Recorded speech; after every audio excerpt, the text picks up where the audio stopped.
So, we have the different types of aircraft carriers and a general discussion going on here. Now, I have to admit, the live was pretty fun on this, but it was cut short by my coughing. Always fun when that happens. Always fun when your coughing happens. But, always fun when the slides decide to dance around the screen. But this is going to be slightly different. Because as long patrols go, this one is pretty much a sketch. Now, if you're a comedian, a sketch is a gag. It's something you put in a load of jokes.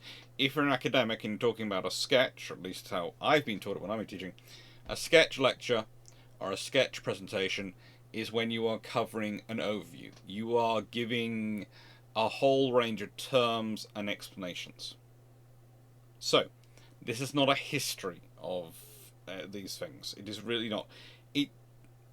I could probably do a history of it, but it would be fairly close to a sketch because you honestly, if you want to do a history of this all properly, you're talking about 5-6 hour long video. And honestly, I prefer the way I'm planning to break it up anyway, because I'm basically doing a history of it in, well, about 11 hours. Let's be honest, knowing me, they're going to be roughly 16.5 hours of video across 11 episodes. 11 videos. So, yeah, that seems more appropriate to me than trying to cram into 90 minutes or a couple of hours, or even trying to do it in one 6-hour video, because I can do more detail that way. But still, it's useful to have a sketch. It is useful to have a sketch. You'd have something I can point back to and go, if you want terminology as I use it, as the versions of it as I use. And I would love to say these terms are universally accepted, but no, because what happens is we might have NATO standard terminology. That's great. But then, if you're an academic and you're looking at, well, this terminology applies now, but then we're looking back at the early beginnings of these things, and it's slightly more nuanced as to their application, because what they're calling them at that time is terminology X. But actually, they in their actual capabilities are closer to terminology Y as we have it today. Oh. Fun. So, every historian is slightly different, depending on where they draw their line on some things. Because some things really are a nuanced one. A good example is landing helicopter LHDs, LHAs, LHPs, and LHDs are landing helicopter docks. Landing ship, helicopter dock. They can do both. LPDs, landing platform docks. Okay.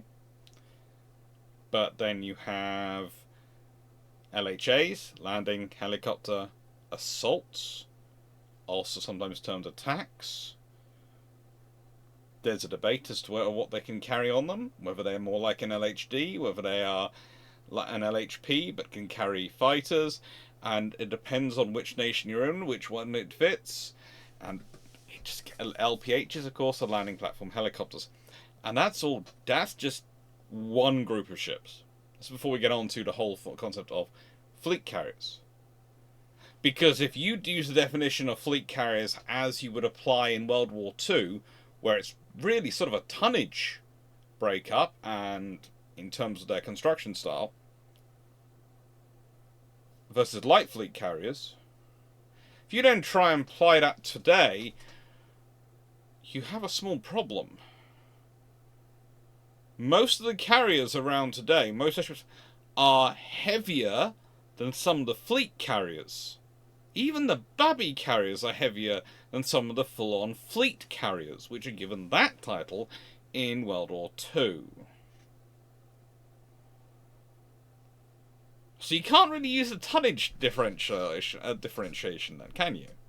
You have to think about, what does it really mean to be a fleet carrier? What does it really mean to be a light fleet carrier? What does it really mean to be an escort carrier? And this is a fun point of this video. It's going to be going into and explaining these definitions, explain them how they're used. In my case, I have to say, as I've said in the beginning of the naval aviation video, this is my topic. This is what I did my PhD in. So I will have to watch myself because I can start to sound... And again, I want to give this warning, I can start to sound academic-y academic on it. And I use that to mean by when you're talking about an academic in their research focus area, an area where they really specialize and do a lot of research in, they can end up needing to come with a dictionary because they're speaking a language and it's theoretically the same language, but rather like when you've got car mechanics. Good example I tend to use is car mechanics. One of the reasons sometimes that they're very difficult, people say we can't understand, they're not talking English or this sort of stuff, and oh, they're doing this to make me feel dumb, or that. No, they're so used to talking of other car mechanics and have spent so long in cars, they don't think in English, they think in car mechanic English. So for them, they don't need to explain these phrases. They presume everyone else has the same level of knowledge. And yes, there are people there are of course mechanics who are, for want of a better word, a-holes. There are in everywhere. We all have them, but for some people that's their entire personality, not just part of their biological makeup. The thing is, for a large number of them though, it's literally what we do is we talk car mechanic. And for me, and for academics sometimes, when they're talking their research area, is they are basically talking their research area, something they're used to talking about with other researchers, and they have a whole shorthand and lexicon for, and which means if you are, let's say, if you are hearing that for the first time and you've never heard it, you'll be sitting there going, well, you either think the person is being very rude to you, and to an extent they are, but they're not doing it in a intentional way, they're doing it in an unthinking way, because they've pushed so far into the topic, they can't almost conceptualize the idea of someone who's not into the topic enough to understand them. And they're excited about their topic, so they're definitely doubly not thinking about it. Or you just sit there going, oh, this is all over my head, I'm bored. And I see that happen in lectures with some of the world's best academics. They get into their research area and they lose the class. So I watch that, and I'm trying to avoid that. But today, I'm hoping this is going to be one where I can explain some of the lexicon, some of the language, and some of the discussions. And don't be surprised if that date changes behind me, because I recorded this yesterday, but I'm re-recording the introduction a few bits, and I'm probably going to do some more recordings tomorrow. So goodness knows what this video will end up being a patchwork of. I am into the policy now of editing video multiple drafts together rather than trying to create the perfect draft in one go. But that does mean you see the t-shirts change and you see the date behind me change. But it means you do know which date I'm recording this on. So, other thing to talk about before we get into this, really. Hybrids. They're terrible. Okay? I did a video about this recently where I really went into them, and I was talking about the flight deck cruisers the USN were looking at and those sort of things. And there are all sorts of ideas people have come up with in the comments. All sorts of ideas. I will do a comment response video on that one at some point. But all sorts of ideas. Mostly people going, well, you know, would they have actually been in the battle line?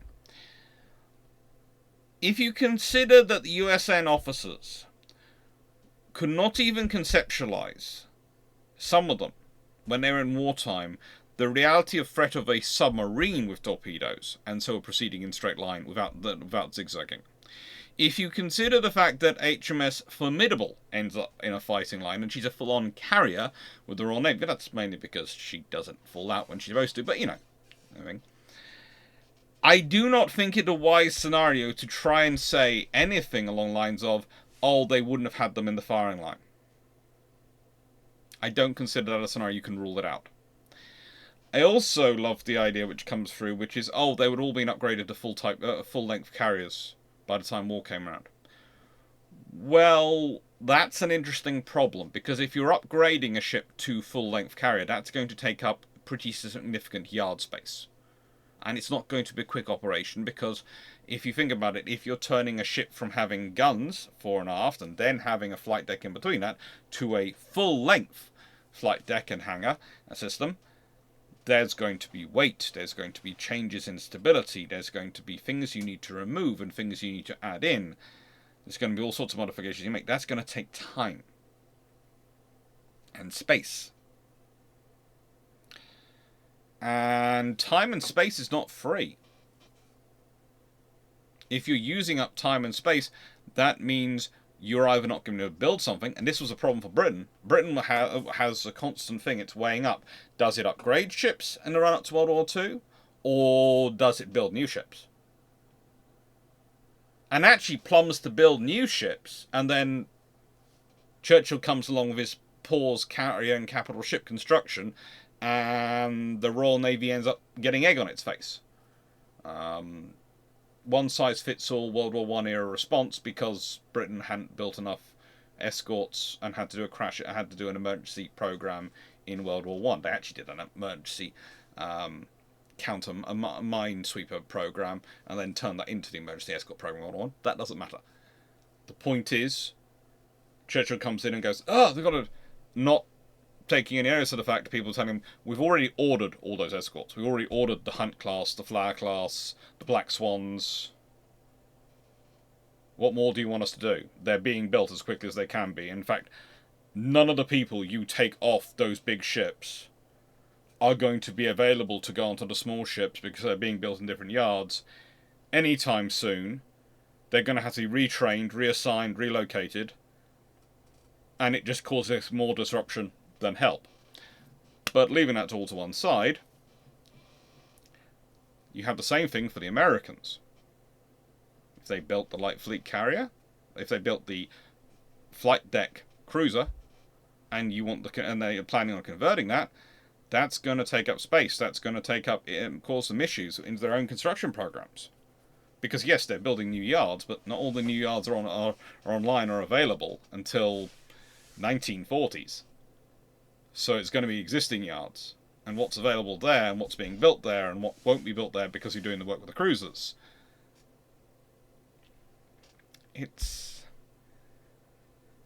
There are no easy decisions in defense. Anytime anyone tells you something's an easy decision, actually there's no easy decisions in government. Any other time anyone tells you there's an easy decision to be made, they are not thinking about the consequences and not thinking about anything else.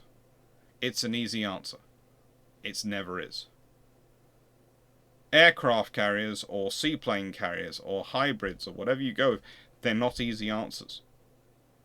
Because it's what fits your needs. As a nation, what fits your needs? And you have to decide what your needs are. And you have to remember, these ships, you're going to have them for 20 plus years. But they're going to be it for 20 plus years. Because they're not able to be replaced that quickly. They're going to take years to build something else to replace them if you lose them. That's almost something you have to factor into their construction. You have to think, do we have enough to sustain losses? I would argue that quite a few current powers don't have enough vessels to sustain losses. It's a real problem. Because everything is assumed on the idea they won't lose anything. In which case, if you're going to do that, you probably need more escorts. But we'll get into that discussion later. Shameless book plug? Hello. Yes, it's a shameless book plug. It's always nice to have one. Usually helps. Makes me feel pretty. But also, it's important. It is important. Please share. Please. There is a link down below. Please share it on social media. Tell people to buy it. The reason I'm doing this is because I have tax bill, but also, more importantly, the more it sells, and if it sells enough, I get a third edition where I get to add in the stuff from my trips to Australia and my trips to Canada, and I really want that. And when they mentioned that as an option, I went, how many do I need to sell? We need to sell out the second edition. Okay, I will keep on cranking. Please buy the second edition. Let's get it sold out. When I checked recently, it's 15 quid on Amazon. I probably get about 50 pence of that. I have no idea. My compensation from Pen and Sword is a fun thing to try and work out. I luckily I don't do the books for the compensation, but it's quite helpful though. But hey ho. But the thing is, third edition, yeah. If I get the third edition, if the third edition of this ends up coming out before I get the books I'm self-publishing on Kindle out, I will be so annoyed. Let alone if it comes out before. I'll be annoyed mainly with myself on that one. That one's entirely down to me. I'd like other books to come out. I keep offering my PhD thesis around, going, "Would you like to buy?" And they go, "No, we don't." Would you like to buy? No, we don't. We've published enough books on aircraft carriers. But this is about the whole development of aviation, political, technological, operational, strategic, everything.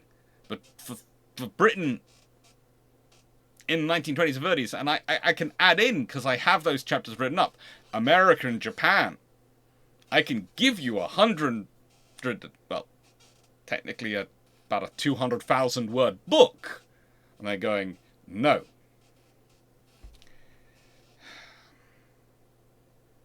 I'm not a big enough name to sell a book which is 200,000 words. Not enough volume for them to justify printing it. That makes me sad. Oh well. Carry on. Introduction. So, the starting point for all aircraft is this. What do you want to do with them? You do not buy an aircraft because it's an aircraft and it's cool. Not as a country. You can't justify that to the taxpayers, let alone the accountants in the Treasury. You just can't. You might think you can. You might think, that's cool, me want one. They'll go, are you a dictatorship? No. Well then, just like you can't order the missiles to be made to look more pointy, you can't order an aircraft just because you think it looks cool. Give us a reason for it. What are you buying it for? And it's from the aircraft and the roles you're looking at them for that actually your design of your carrier stems. That's always the most interesting thing to start getting at, because people go, well, hang on, which comes first, the carrier or the aircraft? No, what comes first is what do you need the aircraft for? Because that then decides what aircraft you need, or what the air capability you need, but also what you need the carrier to do. Are you looking for a massive strike operation? In which case you need a carrier which can launch a massive strike. It is orientated around that as its primary capability. Do you need a carrier which is going to provide a continual air defense and a continual strike capability? Then you're going to have a different carrier. It's going to be oriented around 24-hour operation. Is your carrier going to be okay? Do you want to have a night strike capability? Well, do you then? And how does that affect your aircraft design? You want that to be as easy to fly as possible? Cute. But that also is going to affect your carrier design. So everything stems from what do you want your aircraft to do? And ultimately, that stems from what can you imagine your aircraft being able to do, but also what can you technologically make your aircraft do at this time? And what do you think you can achieve over the life of a carrier? Because the interesting thing when you're designing a carrier is you're not just designing it with this generation's aircraft in mind. You have to be thinking about what the next generation aircraft are going to be like, and the generation after that. Because if it's in service for 20 plus years, that could be 3 generations of aircraft. And if you consider the aircraft in the interwar era, you can see those carriers, they see about 3 to 4 distinct generations of aircraft. The ones in World War II... In World War II, the ones which served through World War II alone, if you're talking about HMS Furus, is a good example. Serves right the way through the interwar period, sees about 4 generations of aircraft, sees about 4 generations during World War II. So she sees about 8 generations of aircraft, you can argue. People have a dispute over how many generations of aircraft there really are, but let's be honest, the aircraft you have operating in 1945 versus the aircraft you have operating in 1918 are a completely different beast. So the reality is, HMS Furious, when you were first designing it, you have not even got a conception, not even got an inkling of what the aircraft that are going to be operating it from are going to be like. And you can, HMS Furious is a really good illustration of transition of ships. So, this is it. Naval aviation, at its broadest point, comes from what do you want the aircraft to do? What do you need the aircraft to do? And what do you think the aircraft can do or will be able to do? And this is where, again, the links between the people operating the aircraft, not just on a tactical level flying the aircraft, but the people actually operating the aircraft as part of the task group, the staffs, the admirals, the people who are conceiving of the whole wider operations need to have really good connections with the people who are conceiving of the engineering and the development of the aircraft. This is where the whole relationship of the Fleet Air Arm and the really big thing of the Fleet Air Arm matters. And one of the reasons why the Royal Navy fights for the Fleet Air Arm throughout the 1920s and 30s. Very quickly they realise the big problem they have is not that the Air Ministry is out for itself, because all ministries are to an extent out for themselves, and the Air Ministry believes the best defence of Britain is having a strong air force. The Admiralty believes the best defence of Britain is having a strong navy. The War Office believes the best defence of Britain is having a strong army. That's their job to believe that. So there's always going to be some political rankling and arguing between them. That's fine.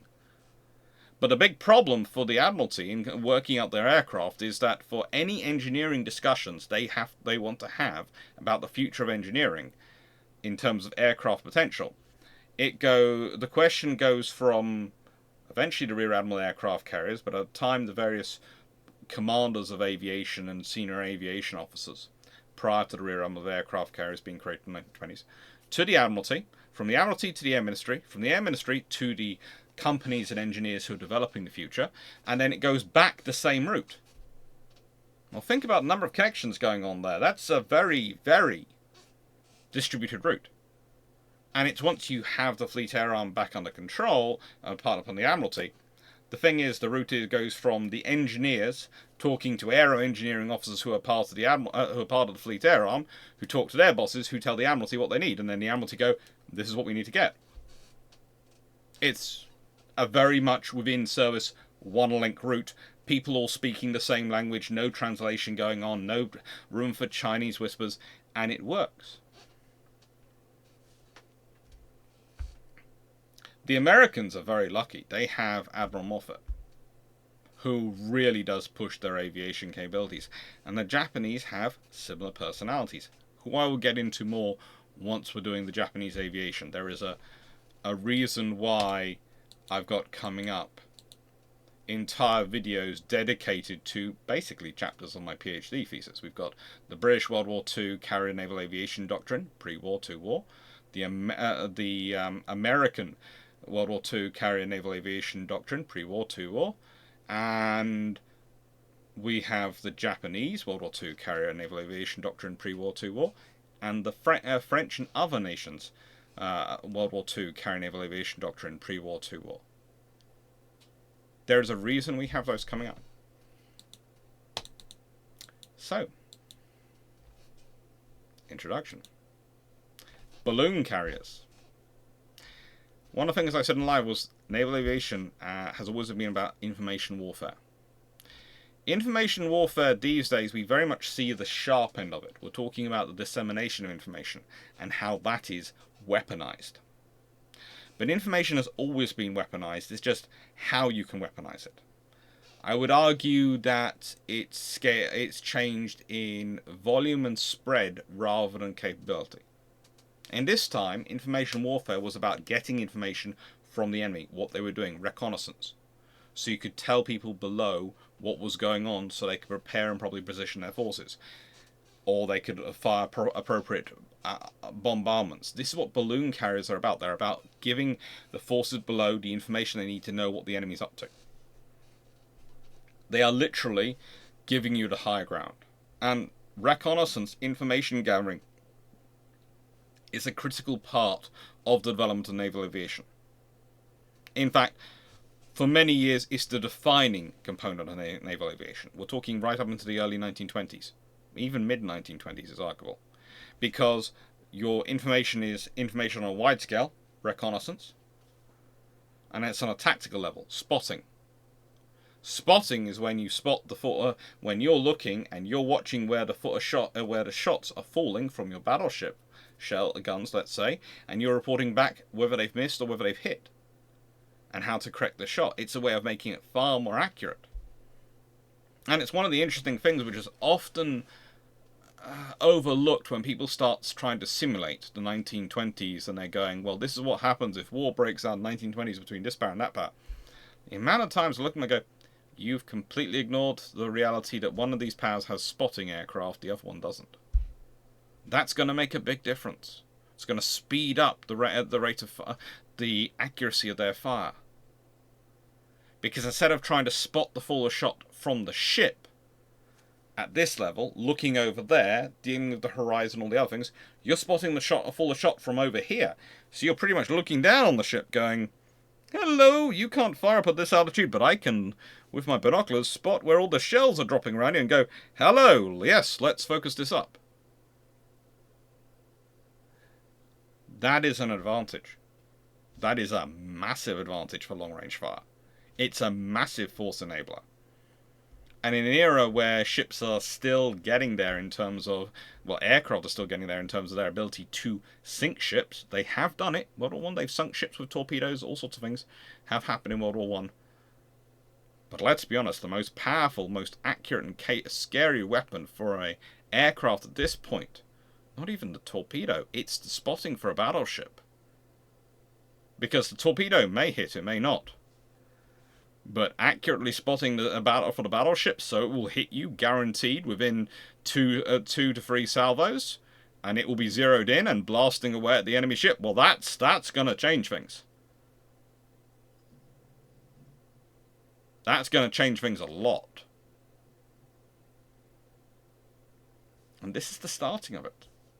This is the starting of that. Balloon ships, balloon carriers. But also, as the options get bigger, well, the variations get greater. So, as we move from having lighter than air as our main means of making ourselves viable to go up in the air, and we're now able to use heavier than air aircraft,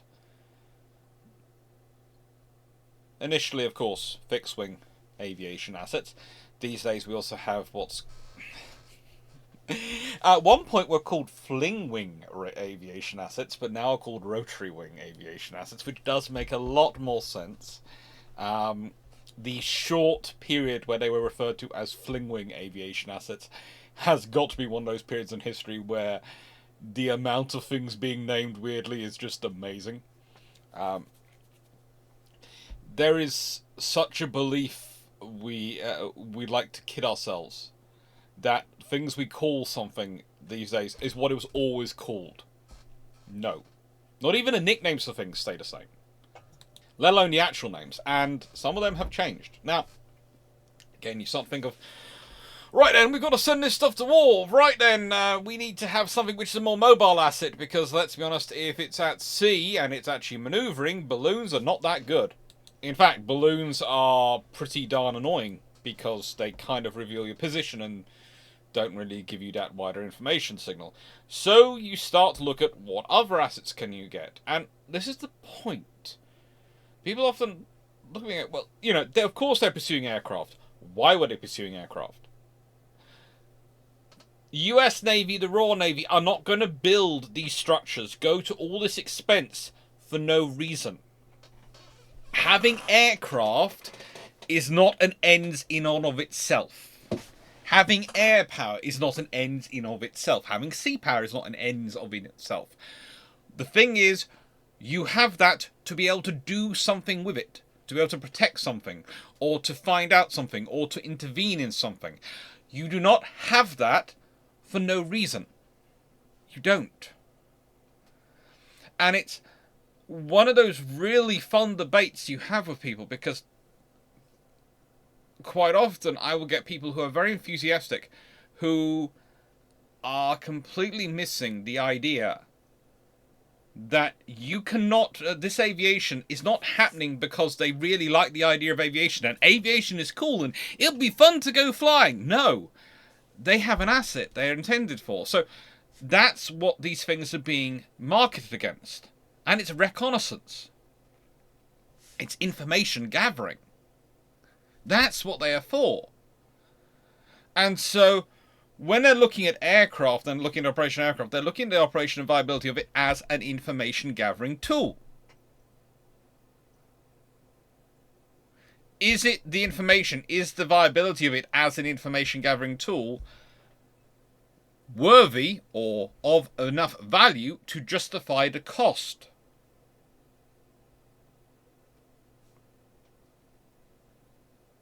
And over the deck editions, the aircraft were found to be useful, but frankly, the over-deck edition was not found to be a useful asset, because ultimately, you are losing a key asset, or a capability, i.e., the ability to fire guns on a useful unit,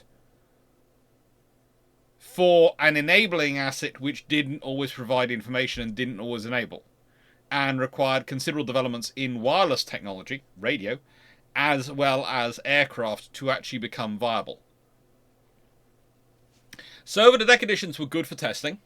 They allowed you to test all sorts of interesting things, landing on, taking off from aircraft. The Americans did both of those first.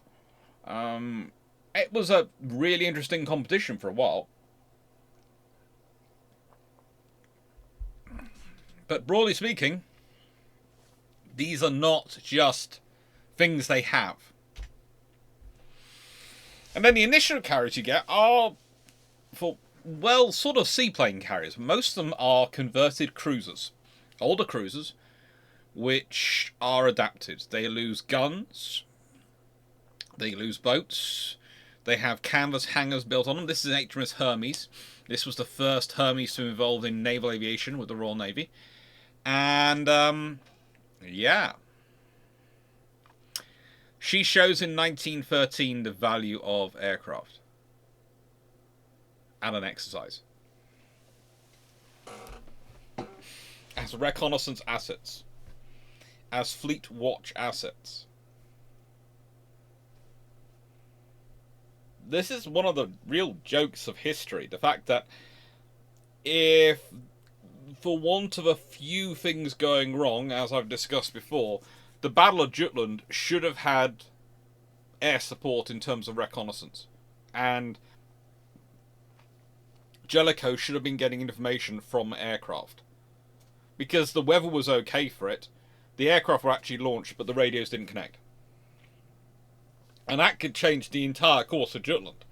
Because if you've got an aircraft up, peering down, looking at the Germans and going, yeah, they're not launching a torpedo attack, they've just thrown a smoke screen and are running, then that changes the entire decision of what Jellicoe does. So, and that changes the entire Battle of Jutland, but also changes our perceptions, because then does World War I become the start of naval aviation as a critical, vital method of war, or is it still considered to be World War II?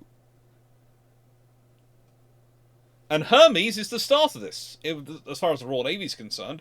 It's them taking 3 seaplanes to sea with her and going, how does this work? Is this good? Is this not good? Is this helping us? Okay, we like the information we're getting, but we need to make this work better. And that's what they're starting off from. Their starting point is, we need to make this work better. And when we start to think the timeline, we are dealing with something which has really started to come about in terms of naval aviation, in terms practically from about 1909, 1910. And by 1913, the Royal Navy has a ship at sea and exercises. As a major part of the exercise is testing whether this works. Is testing whether this is viable. And the force which has the support of Hermes versus the force which doesn't, the force which has the support of Hermes does far better in the exercise. It's a no-brainer. The Royal Navy immediately starts pushing into it. They immediately start looking at how they can deliver this. Seaplane carriers are what they have viable at this point. Why? Because they don't have the other systems yet viable. They don't have them viable and stored and worked out. Especially the landing system. You see, there are lots of systems available for working out how to take off from a ship. Even a ship moving. They have got ideas about it. But landing, that's the issue. That's what they're worrying about. And it's strange for us to think about when we're looking back. But the full-length flight deck,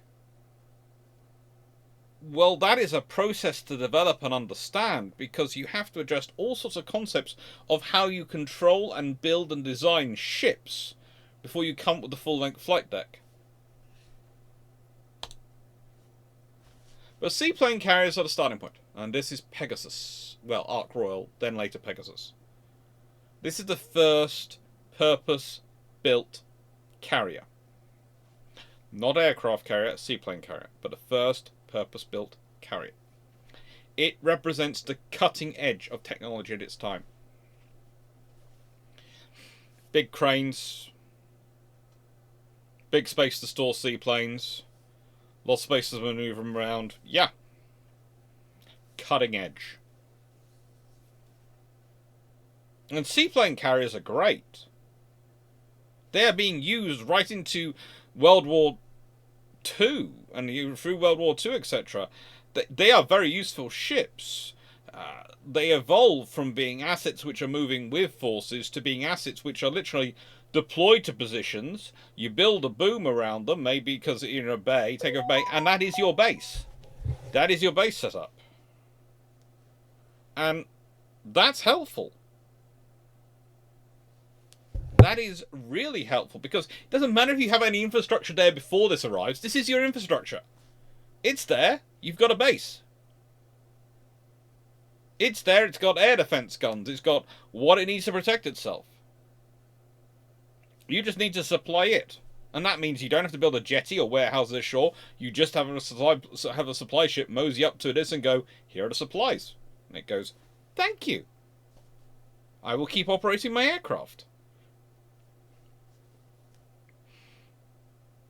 When the Royal Navy is actually considering and developing the mobile naval basing scenario, one of the key assets they do consider, and they are actually working on and still toying with the idea of, is whether to not have these and build up a new generation of them with the running of World War II. It's one of the reasons why they get back Ark Royal, by that point called Pegasus, from the Australians and look at her and are evaluating, is because they're thinking about the mobile naval basing for World War II.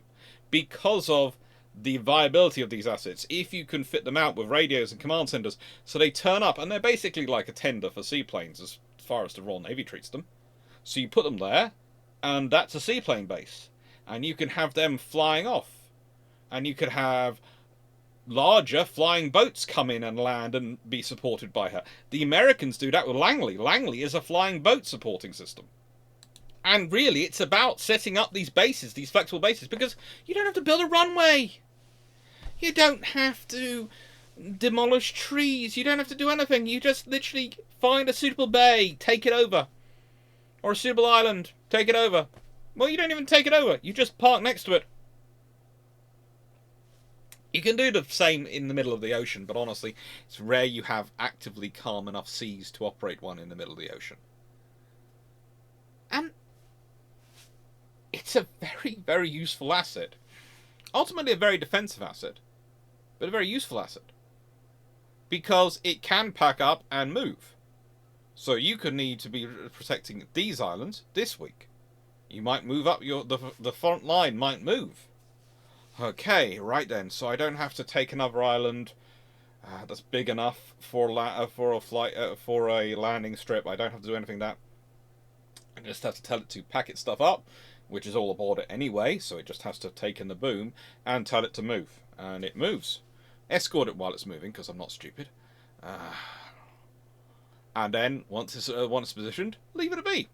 Doesn't need me anymore. And then that's now reconnaissance on that area. and patrol, and so anti-submarine patrols, reconnaissance, overwatch, and occasionally anti-shipping operations. Yeah, they can. Their seaplanes could do it all.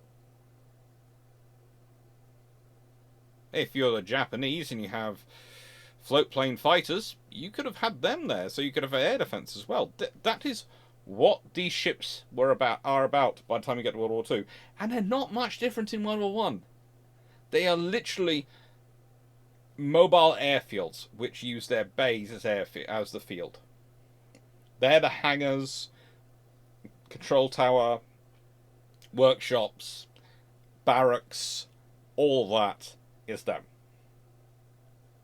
They're useful. And then we have the conversions. And here I tend to use HMS Furious as a great example because you have these wonderful pictures. You actually show the genesis of the flight deck. As in the continuous flight deck. Starts off with a forward flight deck. And that they could actually recover on. They tried to actually recover on them. It wasn't actually always that good and did lead to some interesting accidents, but we'll leave that to one side. And then they get rid of the gun at the back, the single 18-inch gun, and they put an after flight deck on, but they don't get rid of the island structure. No, they're still keeping that. And so they have the island in the center, and you can imagine the joys that leads to. And then eventually they decide to go for this setting, where they go completely flush deck carrier. And that also presents its own problems. It's very quickly found that actually flush deck carriers, whilst being theoretically so great and efficient, have three major problems in terms of control. One, your control position is not high enough for the size of the vessel, because it's not just you need to see over the bow, you need to see over the bow far enough ahead and from far enough away that you can actually take action in time, because you're maneuvering quite a vital asset.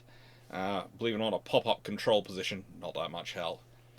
And you don't want, this is gonna sound strange again, you don't want to have a lack of things for a pilot to fixate on when they're landing. And what am I talking about? Well, it's very quickly found that island carriers, with the islands on the correct side, because you put them on this side, because pilots, who are mostly trained to fly right-handed, naturally, when they're in accent, tend to do that. And so the planes tend to go that way, which is great. So they're going to go flying off that way.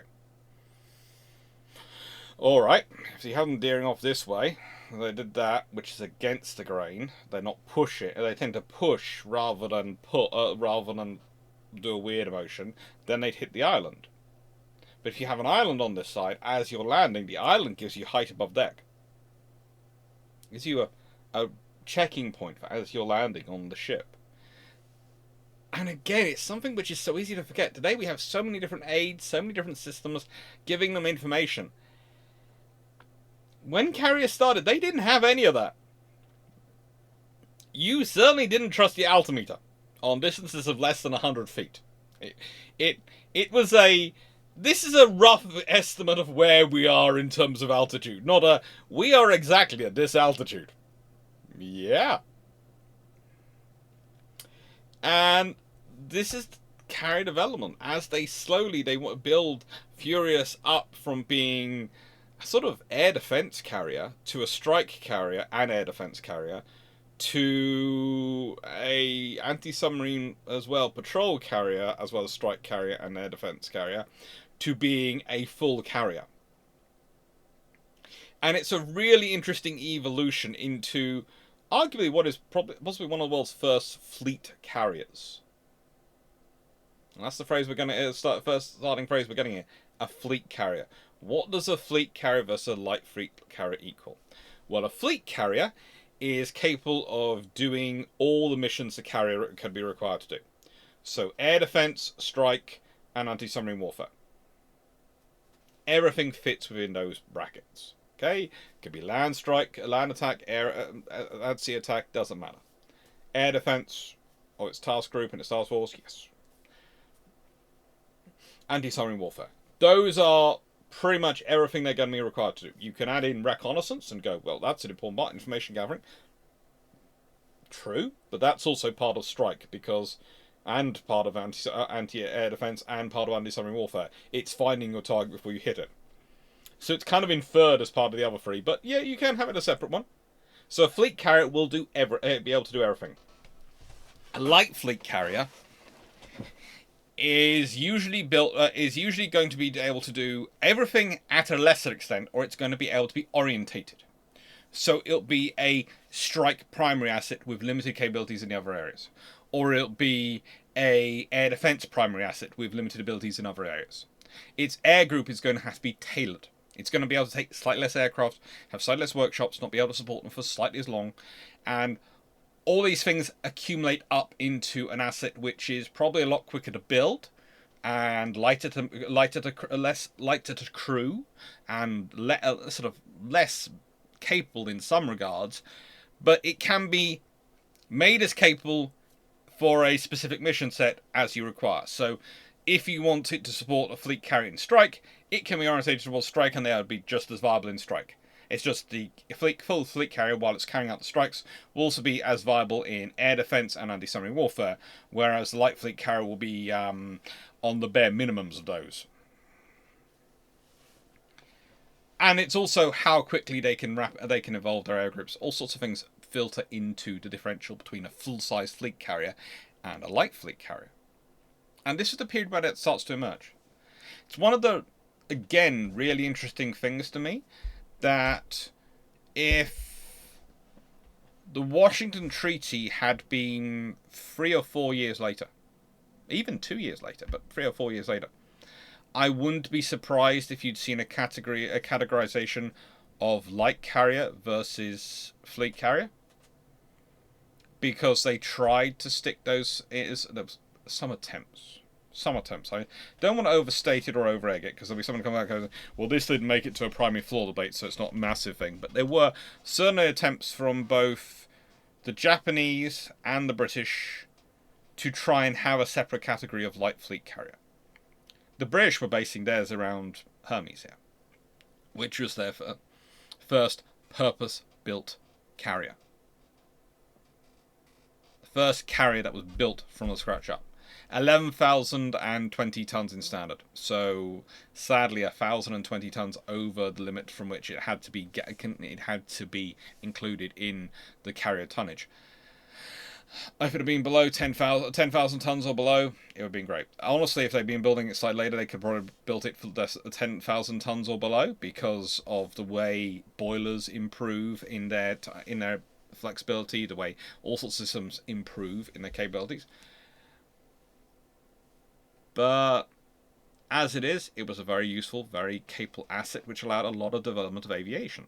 And one of the things you find out really quickly, and this goes the same for Hosho here, that was the first carrier laid down. Hermes was the first purpose-built carrier launch. And for both of them, what you find is they have an incredibly diverse air group for the first few years of their lives. They are being tested with all sorts of different types as they're trying to work out what they're good for. They've built them with one mission in mind, but they've also got these aircraft, so let's test them out and see if they work. And if they do work, does that expand your mission set? Does it expand your capabilities? And are those missions actually preferable to the missions you built this with one in mind with? And one of the things you always have to remember is that when Hermes was built, she was built as a fleet carrier. Very quickly becomes considered a light fleet carrier in terms of time. And actually, as time goes on, probably gets demoted down to pretty much an escort carrier in terms of testing. Both her and Argus are used for that a lot, as is Langley, to be honest, and Langley is a conversion as well.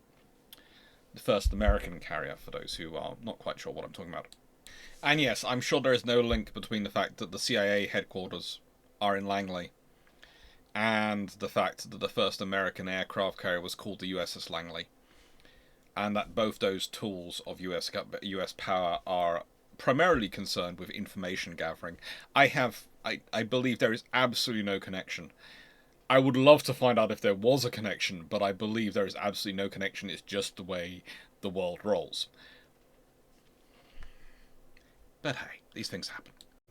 The thing is, though, as your aircraft start getting more complicated and more capable, and as your carriers start getting more complicated and capable, to reflect that, and they start growing in their own capabilities. So this is why in the 1920s, early 1930s, most of the ships we're dealing with in terms of prime carriers were looking at our conversions.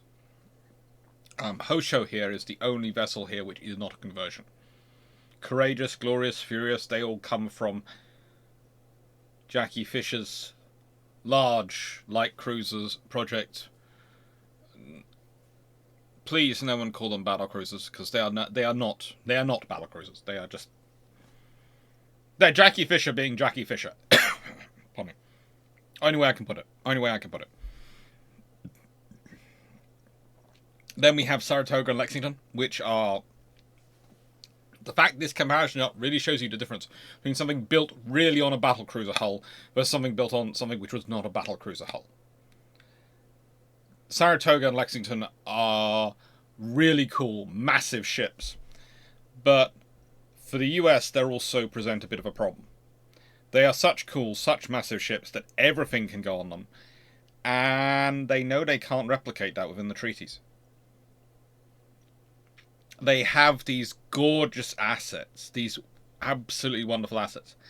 Apart from the fact they've taken up a whole load of extra top weight and stability and space in the hull, giving them 8-inch guns. But we'll leave that to one side. We'll leave that to one side today. Today, it's not about the 8-inch guns. It's not about the 8-inch guns. But they have got these really useful carriers. Britain is pursuing a policy of needing as many carriers as it can, and it's quickly finding a very diversified carrier portfolio.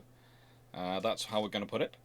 It's got Argus, it's got Hermes, it's got Eagle, it's got Furious, it's got Courageous, it's got Glorious. And prior to World War II, it will have Ark Royal in service, and then it will have Illustrious coming into service soon after that. And the Royal Navy really has all these ships because they're looking at it from a spread of having aviation around the world.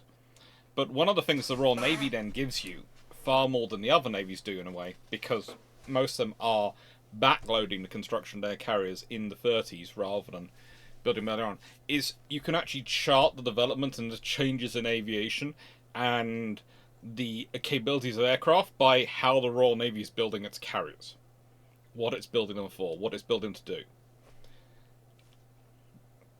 The first carriers that are coming out, they are a little bit of fleet air defense. When you think air defense is going to be, we see them, we fly up to intercept them, or we go deal with an airship, a little bit of strike, and mainly reconnaissance and spotting assets. And as time rolls on, and as capabilities grow, these things evolve. And those become 4 essential roles. Well, 3 roles, 1 crucial factor which is supports and underlines all the 3 roles.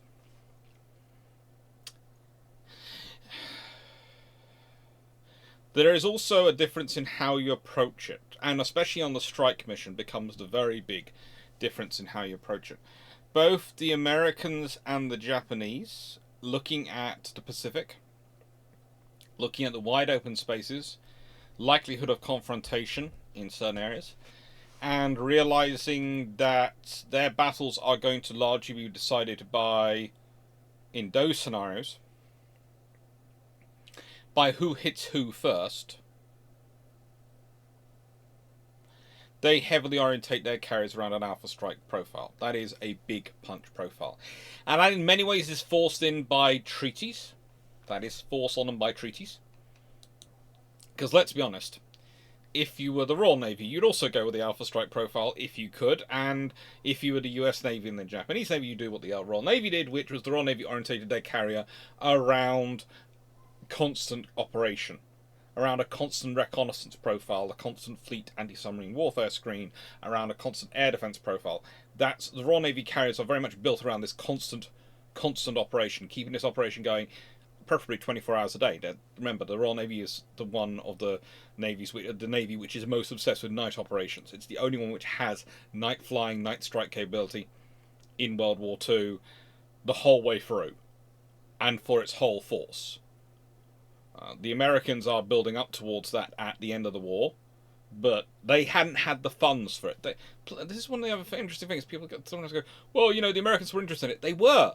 But it's getting the funds from Congress to be able to adapt the carriers for night operations and adapt the aircraft for night operations and have the training for night operations.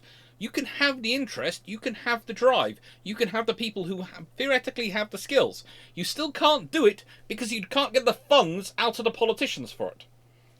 The difference in the way the Royal Navy was funded is that most of that money, once the government decided that they were going to buy an aircraft carrier and they were giving the Royal Navy the money, they didn't really ask the Royal Navy what they were doing with that money.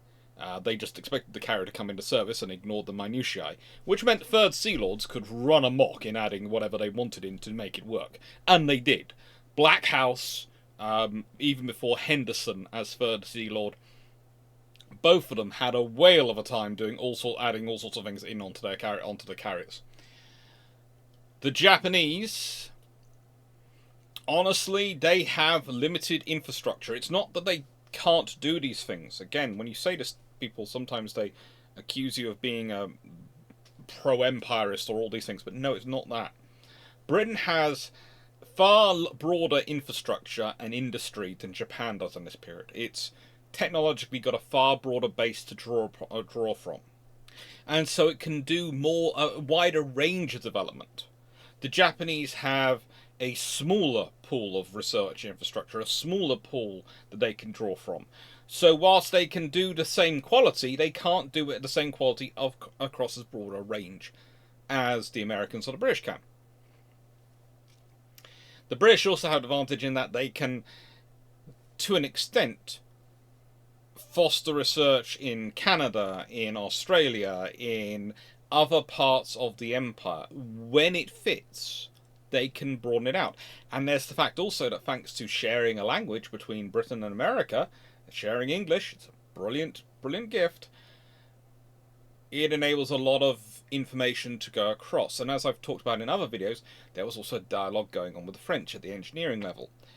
And so this means Britain has a far wider pool of information to draw from and grow its own research, giving it an advantage when it's developing night strike capabilities. But here's the thing, Britain develops night strike capabilities. The Japanese build a working 18-inch gun battleship, which has 9 18-inch guns. You know, it's half a dozen one, 6 of the other. It's basically, in terms of development cycles and development costs, it's probably about the same. So the Japanese putting that effort into the Yamatos means the effort can't go into the other things. And so the Japanese end up with very good strike carriers, but they're broadly speaking not too dissimilar to their American counterparts in terms of their strike capabilities. The British end up with a different scenario because whilst they're both under the treaty limits, you can build your carrier for one role or the other. You can't get both under the treaty tonnage requirements and get enough of them. That's the British. British found the main difficulty was to try and get enough carriers for covering the global reach. They couldn't. Yes, theoretically, if you're looking at 27,000 tons, Britain could have built an Implacable class, or something actually slightly better than Implacable class, possibly, and could have theoretically got both roles on one carrier. But then it could have only had 5 of them, and that's not enough vessels for Britain to do what it needs to do. It's also one of the reasons why I think they go with Courageous, Glorious, and Furious rather than the Admirals to convert into aircraft carriers, because they are so much less in tonnage. They don't then have the problem the Americans have with Lexington and Saratoga, that they basically suck up all the allowed tonnage. The Royal Navy is looking at the scenario going, well, are we going to be fighting across the Pacific? No. Are we likely to find ourselves in a war fighting across the Atlantic? It's a possibility, so we have to prepare for it, but it's unlikely. Where are likely war scenarios? South China Sea up to East China Sea, because we'll be coming that way round to go to Japan. There's a difference if you're looking at fighting that way round than if you're fighting across the Pacific in terms of your ranges. Mediterranean with the Italians.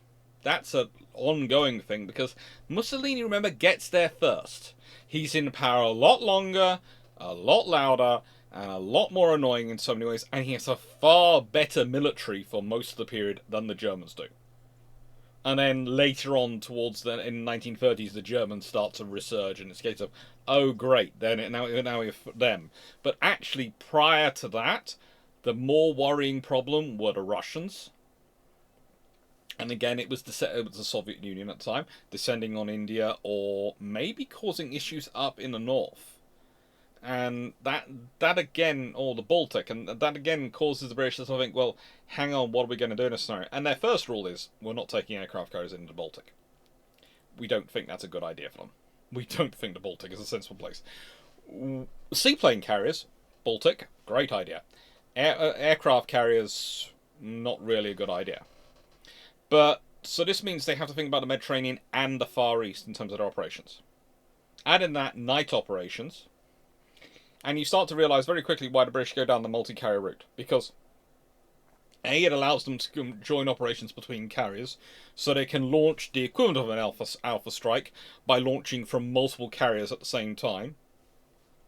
And the British do a lot of multi-carrier operations. That's the entire reason and history of multi-carrier operations in the 1920s. It's the reason they're able to justify a rear admiral aircraft carriers in 1930.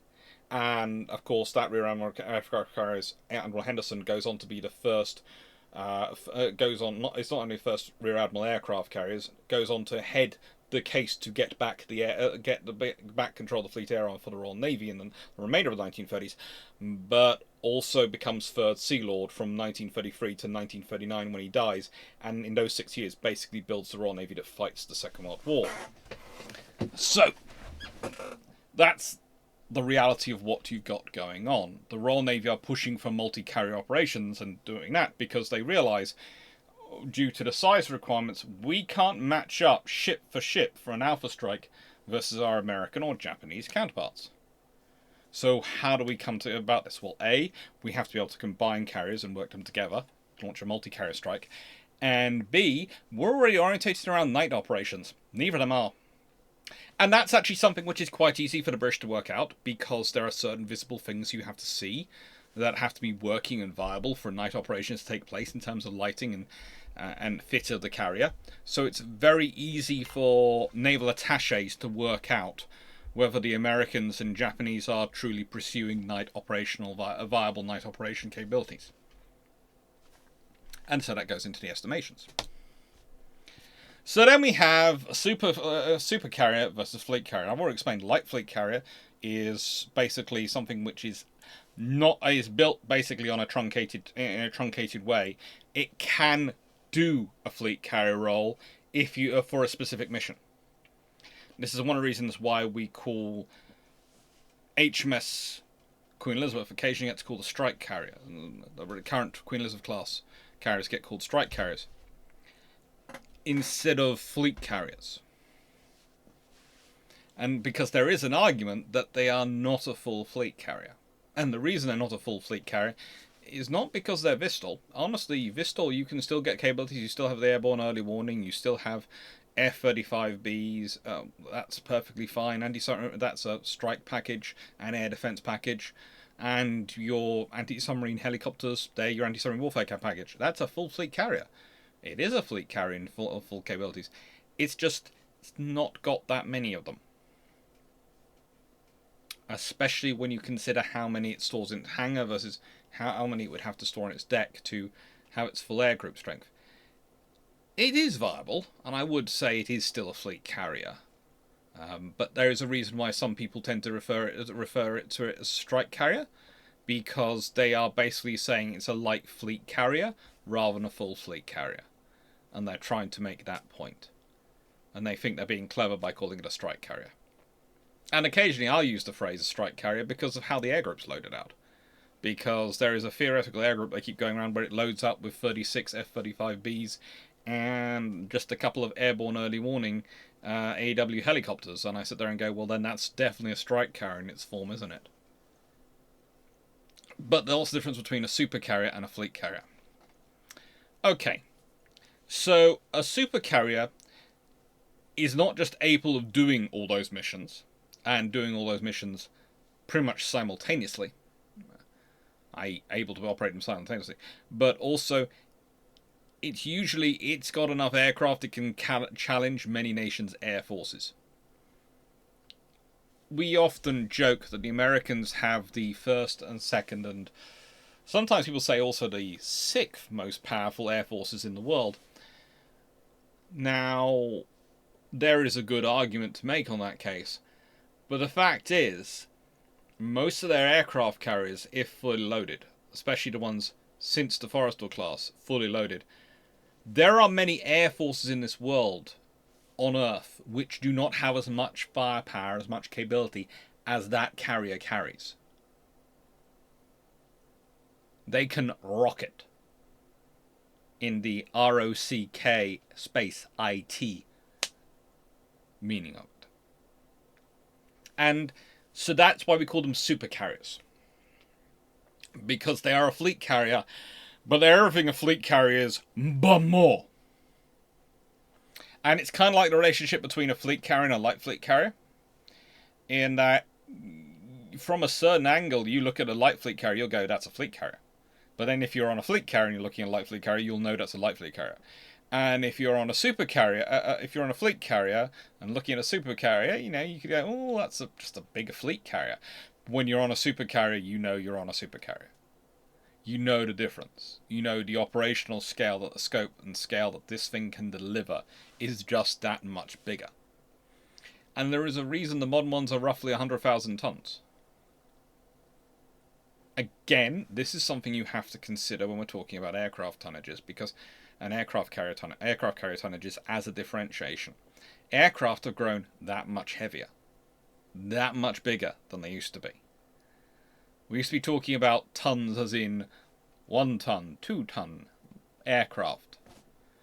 Now we're talking about tons as in 20, 30 tons of aircraft. The F-14D had a maximum takeoff weight of, and I kid you not, 33 and pretty much 3/4 tons. That's a massive size differential. And so when you're talking about the carriers, they've gone from mostly 25 to 30,000 tons. Lexington's were roughly 33,000 tons to 100,000 tons. They've trebled in size and displacement in terms of, if you're talking the Lexington class to the modern Gerald R. Fords. But the aircraft on them,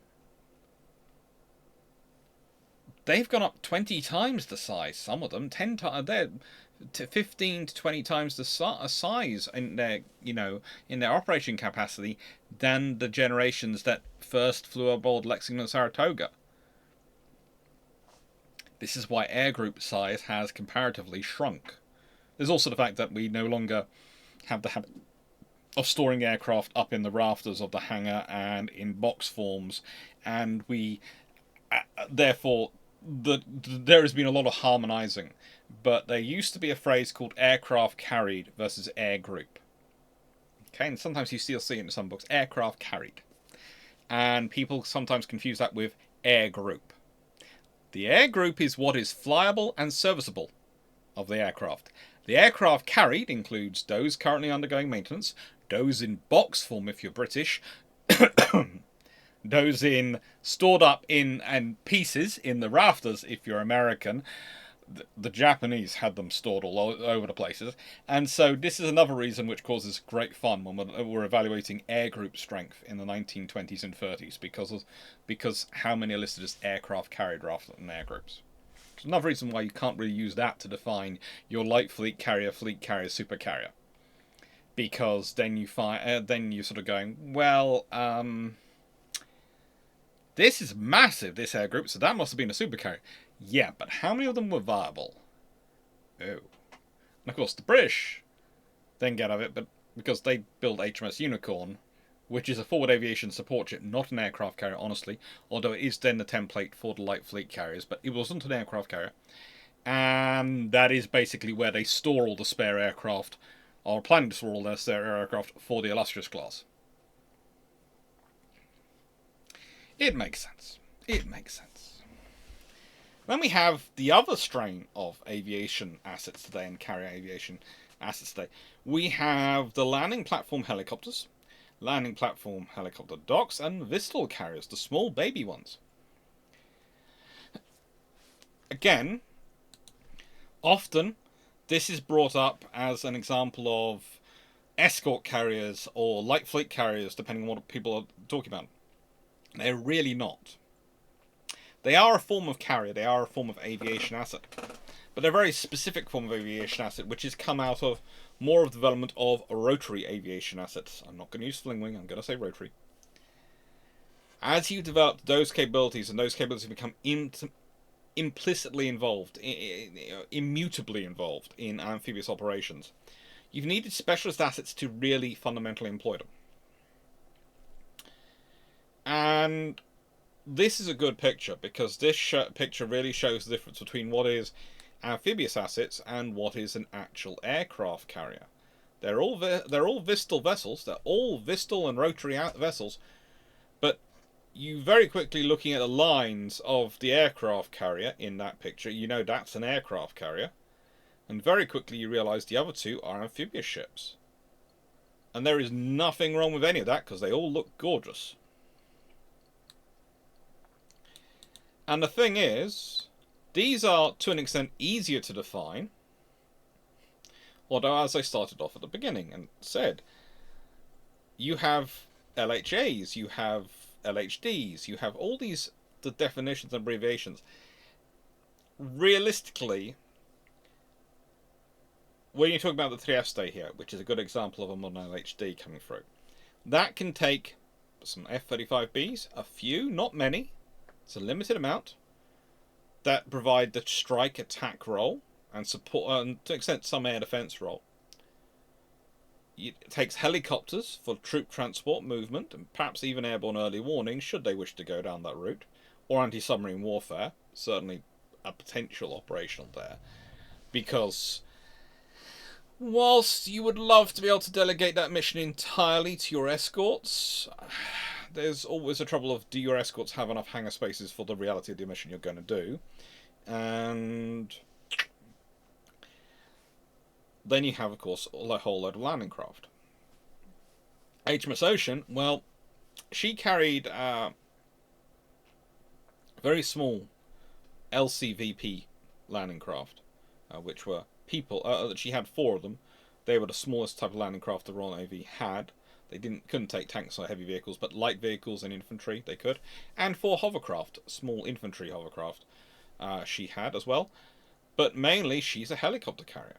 And she's actually built LPH, landing platform helicopter, with the idea firmly in mind that she probably wouldn't survive her first, and definitely wouldn't survive her second trip to Norway to put the Royal Marines up in the north. She'd be such an asset they'd be aiming for that she wouldn't survive. She's basically supposed to operate, as she's built, she's supposed to generate the operations, but as quickly as possible, transfer her helicopters, her personnel, all of her capabilities ashore, and then withdraw from the area, reload, and come back again. But both times she's going to be a high priority target, and they don't expect her to be a long-term surviving asset through the war, which is one of the reasons why they fit her out as they do, and they shaped her as they did. And then she turned out to be a very useful asset, which was used in lots of ongoing operations, and they had to make modifications. But as you can see, the mission design role doesn't just reflect the aircraft, it's also what you conceive of the ship that's going to affect the design. And that affects then what aircraft you can operate, because one of the reasons why she wasn't given a ski ramp like the Invincible class, and why she wasn't just a modified Invincible class, was because of the perception of her likelihood of survival. So they decided not to give her that capability. Whereas you think if she has that capability, that actually makes her more survivable. But it also means then she has less space for operating helicopters, because if you have a ski ramp fitted that assists with, that is what we call the ramp, which allows Vistal aircraft to take off in a shorter length runway, well, have that fitted, you're losing a spot for helicopter launch and recovery. All of these decisions are trade-offs, and then we have designations appropriate to it. But even those designations, as I said, have changed over time. Summary. It's kind of hard to summarize a video which is more an introduction to the terminology. But it does give me a good point to start asking some questions.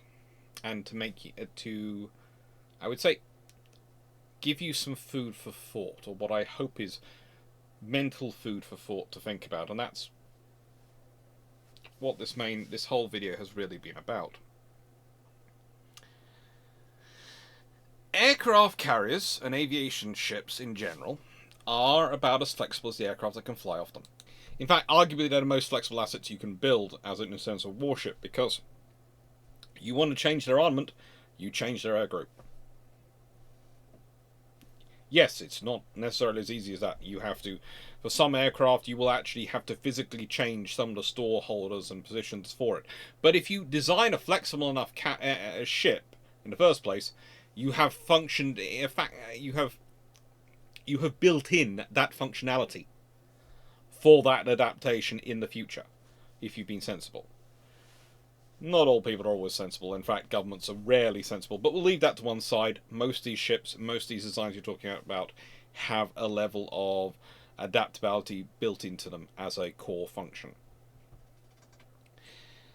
And the reality is, when you're looking at them, the biggest problem for most nations is A, do they have enough of assets? Because remember, one is, well, when it's available, it's available. When it's not available, you don't have it.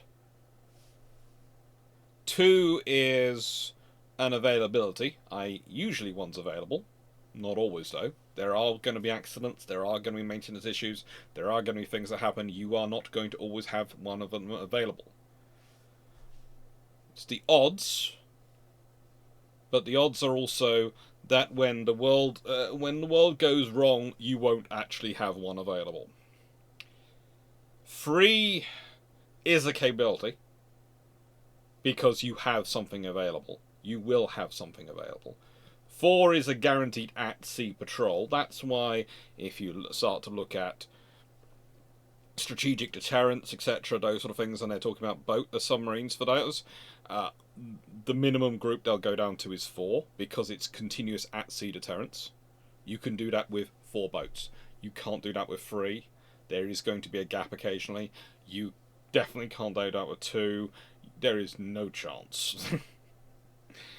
And then once you go up above that, you've got generations of usually more. It's sort of 5. Usually you're going to have 2 available. Guaranteed to have 1 at sea, usually 2 available. 6.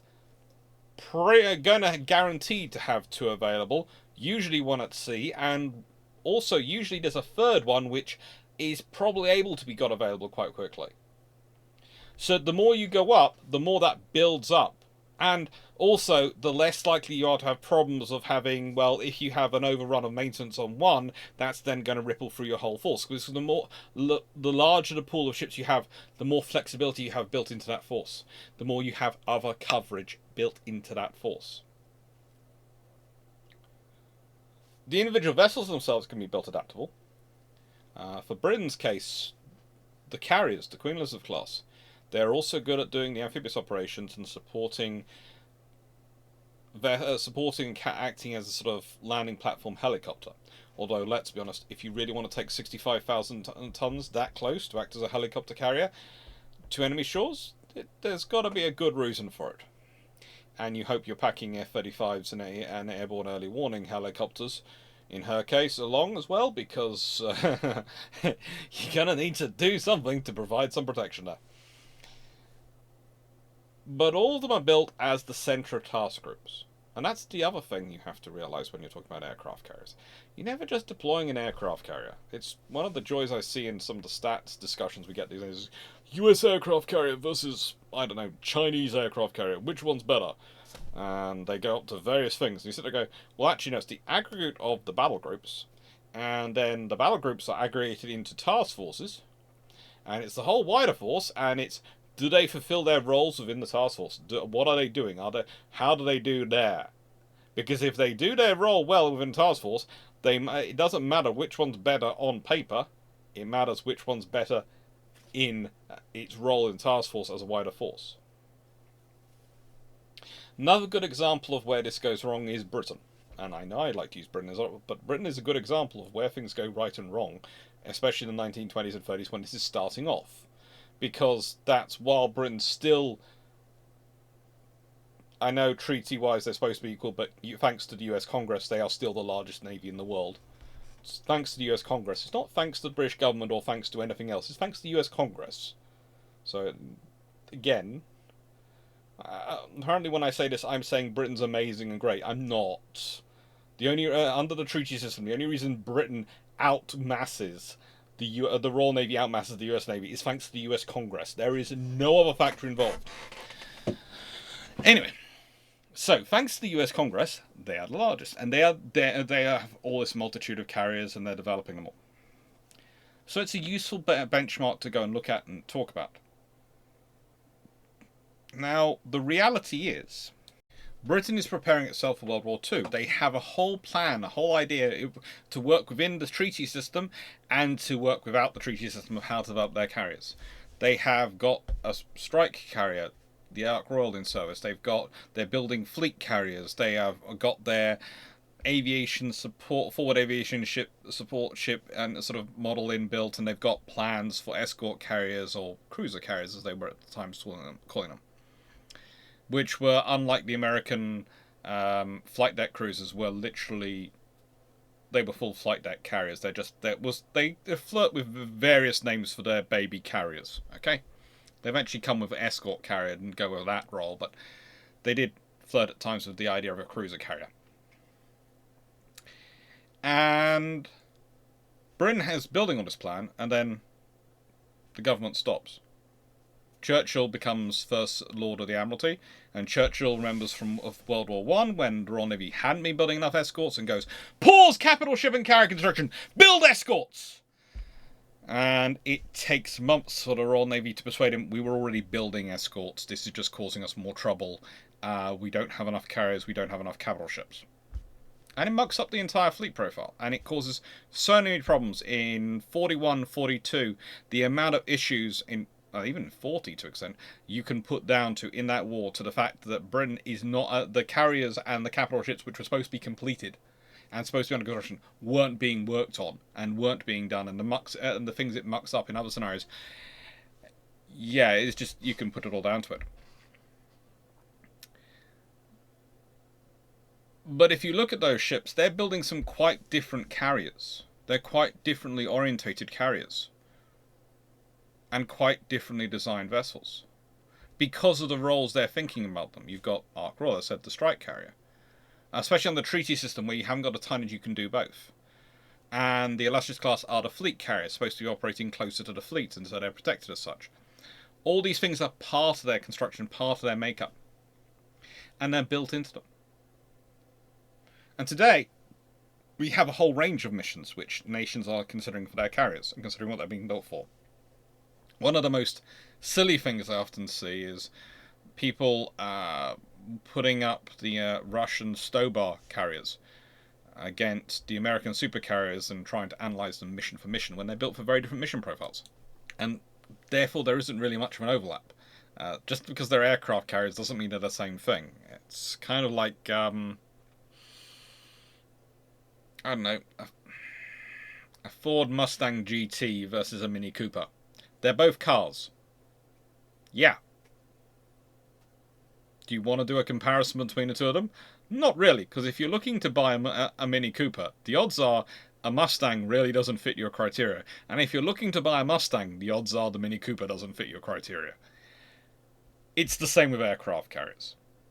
And this is another bit of a fun thing I have. But one of the interesting parts you have started to get is, especially France is a good example, is that they rely more on their Mistral class LHDs for their aviation generation than they do on the Charles de Gaulle, because they have one carrier. So they have one. But they have 3 LHDs. But the trouble is, their carrier is a Catabar carrier. It's catapults and catapult-assisted takeoff and barrier-assisted recovery. Vistol is vertical or short takeoff and landing, i.e. it has none of the assistance. Stobar, which is what the Russians tend to be, is short takeoff, barrier-assisted recovery. Basically, that means you can land heavier. And you technically you're supposed to you can take off fine, but you can land heavier. Katabar allows you to take off and land the heaviest, which is why it tends to give you the widest range of aircraft you can use. But it does put specific stresses on those aircraft. When they're landing and taking off, they get a lot of stresses on their airframe, which does affect airframe life. And Vistol has advantages and disadvantages as well. It's a very flexible asset, especially if, for example, for Britain, there's all sorts of discussions currently going on in 2024 when this video comes out about the future of our landing platform docks, which are not aviation vessels. They still use the landing platform scenario, Albion and Bulwark. What their successors are going to be, and whether they are going to get successors. And I've always hoped that we would replace Ocean, which has already left the British service, and as you can see here, is currently in service with the Brazilians, and doing them a fine role as a helicopter carrier and assisting them in their operations. Replacing that and the two LPD landing platform docks with 3 LHDs with ski ramps, kind of like the 3ST class, which there was a picture of earlier here. This one. Now, why would I be suggesting that? Well, because if you then would have 5 aviation ships and 3 docks, 3 large docks, and if you got the 3 Bay class or equivalent successors, which are landing ship logistics but also have docks, then that gives you a pool of 6 docks for amphibious operations to draw from, which means you should always have 2 to 3 available for operations, and a pool of 5 flight decks to draw from, which means again you should usually have 2 to 3 available, depending on the scenario. Which allows you a very flexible force across from medium power, a power who doesn't have the money or funding to run as the Americans do, which is pretty much 2 separate carrier fleets. They do run 2 separate fleets. They have their amphibious aviation fleet and their naval aviation fleet. Most nations don't have the money to do that. Don't have the naval power or need to do that. And so the question I would like to put to you, it's not dream fleets, please. There are lots of people who can write a dream fleet of, I'd like Britain to have 12 aircraft carriers, or this, that, and the other. Then that's not happening. That's not. The funding is just not there. The economy is just not there. The population in a nice way, without national service, is just not there to support it or sustain it. Even if you did go the national service route, you'd cause yourself all sorts of issues. That's just not happening. But thinking about the whole range of aviation assets, the whole range of aircraft carriers and aviation systems, actually think if you were Italy or Spain or Japan or Britain or France or Russia or any of these countries, actually think through and think what is a realistic profile they should have. And remember, you've got to think of the things of every new vessel you add. Every new type of vessel is going to be a new set of training. You might be able to standardize engines across different classes. You might be able to power systems. You might be able to standardize certain features across the classes. But actually operating that ship is going to be different than operating another ship. They're going to have differences. Operating an LHD is very different to operating an aircraft carrier. For starters, a carrier is not designed to sink. Now, I know an LHD only sinks down so much, so it's landing vessels can get in and out of this dock at the end and be flooded, but still that's being designed to sink. That has an effect on your handling characteristics as a ship, and that's a very different operation than a carrier will go through. So you've got to think through, how many of those do you want? How many types of carrier do you want to sustain? How many aircraft do you want? What kind of aircraft do you want? What kind of roles do you want to do? And I think that's the first place to start, I would argue. Start with, what are the missions and roles you need your fleet to do, and then work back from that in terms of the capability.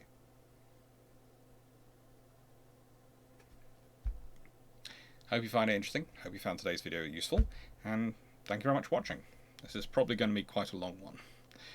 And what we've got coming up? Well, next week we have 809 Squadron, Royal Naval Air Service, which I have to admit, I have a slight advantage in doing the Naval or the Royal Navy ones, because I have this book, this wonderful book. Ray Sturviant's Squadrons of Fleet Air Arm. And, yeah, well, basically, I'm not saying I'm cheating, but this is 809 Squadron. So, maybe my notes for that particular video have been kind of easy to come about because I already had the literal book on the topic. But I'll be getting into more detail on 809 Squadron than just in the book, and talking a bit about their aircraft as well. So, I hope you're going to enjoy that. Thank you very much for watching, and, well, take care.